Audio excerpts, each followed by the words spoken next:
From the stock market to real estate, investors can't seem to decide whether a burgeoning economy is enough to mitigate the risks of a second wave of this pandemic.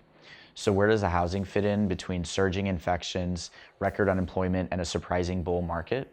It appears that it's sitting in the eye of the hurricane, continuing to promise steady returns despite all. Let's take a closer look at our housing data and the impact that COVID-19 has had on the industry.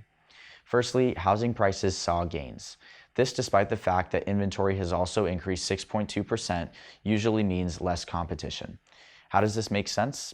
Actually, it's pretty simple. With the process of remote work and more people getting used to spending their days indoors, more and more home buyers are looking at properties in the suburbs. In fact, urban condo prices actually fell by 1.6% this month. But because this is counterbalanced by the sale of single-family homes outside the city, which by the way generally also cost a little more on the whole, home prices grew by 2.3%. Next, overall sales fell.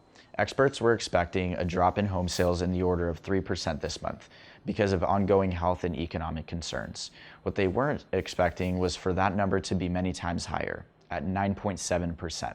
But as with many things, there's more to it than meets the eye. While the sale of existing homes is down, new homes actually grew by 16.6%.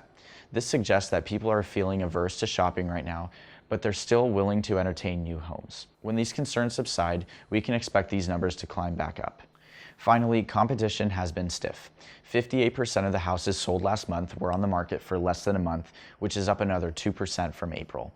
What's more, Redfin reported that nearly half of their clients experienced purchases with multiple offers. But this too makes sense when you factor in the fact that we already had a housing shortage before the pandemic hit, a shortage of 18.8% to be precise, and that what ensued was a shutdown on many construction initiatives. So yeah, the pandemic has actually been keeping house prices up. Trivia moment. The most in-demand homes continue to be single-family residences in the range of $300,000 to $500,000. Who would you guess represents the biggest purchasing group? If you guess that it's investors or people buying a second home, you'd be close, but wrong. The largest group at 34% is actually the first-time homebuyers. Perhaps savings put aside during America's longest bull market, coupled with being locked up in homes that they didn't own, had something to do with it. So what's next for the housing market? Construction is up in 44 out of the 48 states that were surveyed. So if all things go according to plan, it will alleviate some of the supply deficit that we've been dealing with. However, mortgage delinquencies are also up, currently hovering around 7.76%, which is a 9-year high.